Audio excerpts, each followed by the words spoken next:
പ്രചാരണ കാലത്ത് ഹിറ്റായ ഒരു ഗാനമാണ്. പക്ഷെ അതിന്റെ ട്രെൻഡ് ഇപ്പോഴും സമൂഹ മാധ്യമങ്ങളിൽ ട്രെൻഡിങ് തന്നെ രാഷ്ട്രീയ നേതാക്കൾ ഉൾപ്പെടെ ഏറ്റെടുത്തുകൊണ്ട് വരികയാണ്. അത് വൈറലാക്കിയ ആ ഗായകനിലേക്ക് നമ്മൾ പോവുകയാണ്. മുഹമ്മദ് ഡാനിഷ് മലപ്പുറം സ്വദേശിയാണ്. ഞാൻ സ്റ്റുഡിയോയിൽ സൗണ്ട് എഞ്ചിനീയറായിട്ട് വർക്ക് ചെയ്യുന്ന ആളാണ്. അപ്പൊ ഇങ്ങനെ തെരഞ്ഞെടുപ്പിന്റെ ഭാഗമായിട്ട് വർക്കുകളൊക്കെ വരുമ്പോ ഒക്കെ ചെയ്യാറുണ്ട്. അങ്ങനെ ഇതേപോലെ നമ്മുടെ അനീഫ മുടിക്കോട് പറയുന്ന സംഗീതം ചെയ്യുന്ന ഒരാളുണ്ട്. അപ്പൊ അദ്ദേഹത്തിന്റെ കെയർ ഓഫിലാണ് നമുക്ക് വർക്ക് വന്നത്. അദ്ദേഹം വർക്ക് തന്നു, ഞാനത് പാടി. പിന്നെ അത് CMS സുബൈർക്ക് ഉണ്ട്, പുള്ളിയാണ് പ്രൊഡ്യൂസ് ചെയ്ത് ഇറക്കിയത്. ഈ പ്രചാരണത്തിന്റെ അവസാന ഘട്ടത്തിൽ ഒരു എല്ലാ സ്ഥലത്തും ആ പാട്ട് വൈറലായി. ഞാൻ ഇത് എഴുതിയ ആളെ ഞാനും ഇതുവരെ നേരിട്ട് കണ്ടിട്ടില്ല. അദ്ദേഹം പ്രവാസിയാണ്, GP ചാലപ്പുറം അതാണ് അദ്ദേഹത്തിന്റെ പേര്. സമൂഹ മാധ്യമങ്ങളിലൊക്കെ ഒരുപാട് മെസ്സേജ് ഒക്കെ വന്നോ കണ്ടിട്ട്?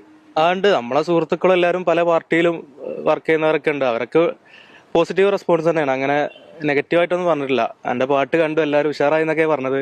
PC വിഷ്ണുനാഥൊക്കെ ഏറ്റെടുത്ത് കഴിഞ്ഞു. അത് അദ്ദേഹം ആലപിക്കുന്നൊക്കെ ഉണ്ട്. അതൊക്കെ കണ്ടപ്പോ എന്ത് തോന്നി? കണ്ടു, അദ്ദേഹം അത് പാടുന്നത് കണ്ടു. സന്തോഷം. അദ്ദേഹം അത് പാടുന്ന ആരാന്ന് അറിയില്ല എന്ന് പറഞ്ഞു. ഞാനാണെന്ന് ഇങ്ങനെ അറിയിക്കാൻ പറ്റിയതിൽ. അപ്പോ എന്തായാലും ഇത്രയൊക്കെ പറഞ്ഞ സ്ഥിതിക്ക് ലാസ്റ്റ് ആ പാട്ടും കൂടെ കേൾക്കാതെ ഞങ്ങൾ പോകുന്നത് എങ്ങനെയാ? അതൊരു 4 വരി പാടിക്കോളി.